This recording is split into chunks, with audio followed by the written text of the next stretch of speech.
Let's take a trip down the rabbit hole to the twisted fairy tale world of American McGee's Alice, where Lewis Carroll's classic book takes an even darker and more macabre turn than the original book. We aren't talking about the colorful but still weird Disney version of the story here. I played Alice when it was first released back in 2000, when my wife's family, she was my fiance at that point, got it for me for my birthday, and I really had a lot of fun with it, but I just never got around to completing it. I really dug the dark, gothic vibe the game was giving off, and the story was really twisted, which I absolutely loved. The major problem for me is that I'm not really a PC gamer, and using the mouse and keyboard just doesn't feel natural to me. Alright, don't attack me for that one. So I got really excited when the game was ported to consoles in 2011, but it sat in my backlog for a while. Ah, the backlog, where games go to die. Every once in a while, I would pick it back up, but the controls were just really awkward, and you could tell that it wasn't optimized for console gaming, and I really couldn't make it that far into the game. But recently, I picked it back up, and I made it a point to get through it, and I was finally able to finish it.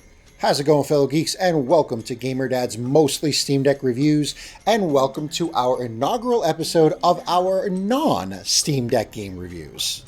That's right, it's finally time for the Mostly in GamerDad's Mostly Steam Deck Reviews. I'm GamerDad79, and today we are taking a look at American McGee's Alice on Xbox Series X via its excellent backwards compatibility and on Game Pass. In my opinion, Game Pass is hands down the best deal in gaming today, followed very closely by GameFly right afterwards. Hopefully one day either one of those will sponsor me, but I doubt it. So, what did I think about American McGee's Alice? Let's take a look and find out.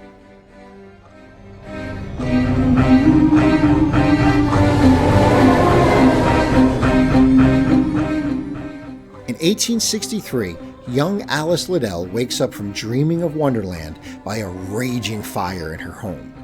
Alice is able to save herself, but her parents and her sister are killed in the blaze, and she's left with serious burns and what is essentially PTSD. Alice is brought to Rutledge Asylum in kind of like a waking coma, where for several years of treatment, they fail to bring her out. When Alice's toy rabbit seems to come to life and call to her for help, she is drawn back into Wonderland. Alice meets up with the Cheshire Cat, who tells her to follow the White Rabbit. He is the one. She learns from a nearby village that the Queen of Hearts has turned Wonderland into a complete crap fest, even more so than before, I guess, and that the White Rabbit has promised Alice as their champion. Okay, so there are some conflicting reports about how American McGee's Alice relates to the original Lewis Carroll novels, with some people saying it's like a sequel, some people saying it's not related at all. Regardless of how it relates to the original tale, American McGee's Alice tells this twisted tale about events that happened after Alice originally visited Wonderland. Saying any more would kind of spoil some of the fun. The story is where American McGee's Alice truly shines. I'm a big story guy, and this one was fantastic. The game presents a now older, traumatized Alice who must navigate a familiar yet unfamiliar at the same time Wonderland. I loved how deep the rabbit hole went, so to speak, when it comes to the story. The game really digs into Alice's psyche, showing her internal struggle with reality and illusion.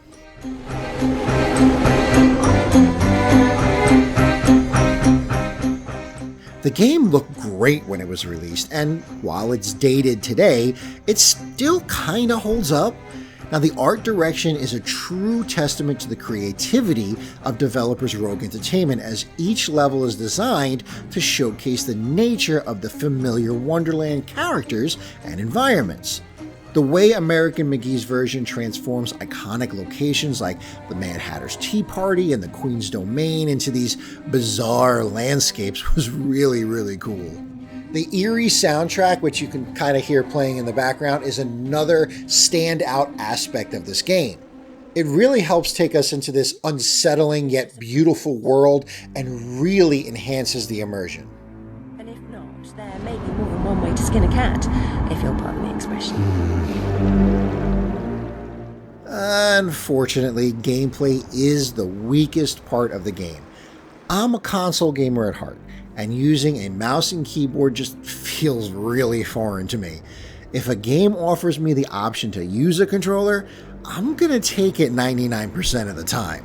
Listen, I don't want to hear anything about how using a mouse and keyboard is superior than using a controller for games.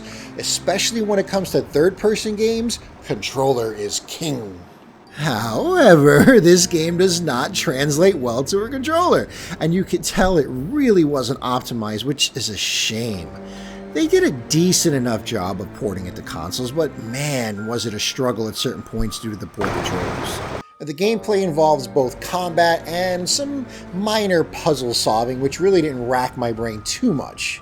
Now, during combat, Alice is armed with a whole bunch of really imaginative weapons, like a butcher's knife and a croquet mallet that offers two different forms of combat for each weapon that you have.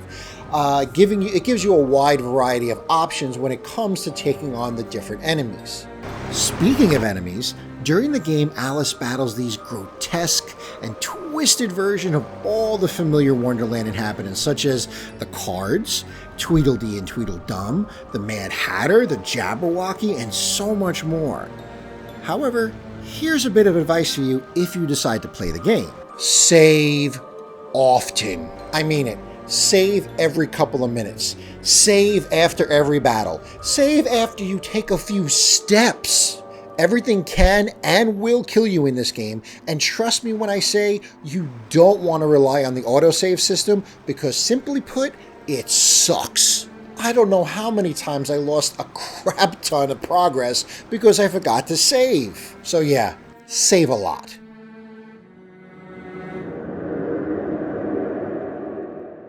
American McGee's Alice is pretty much this fantastic piece of storytelling that really had me asking questions well after the credits roll, and that's what a good story does. I personally think this would make a really cool movie or novel, or especially a long TV show on Netflix or something. It can be frustrating due to the poor controls at times, but it's still well worth playing. If you have Game Pass, American McGee's Alice is a must-play in my opinion.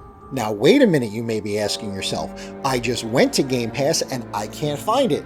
Well, that's because American McGee's Alice is actually part of Alice Madness Returns, which is the sequel to American McGee's Alice. You can access it right in the menu and play that original game.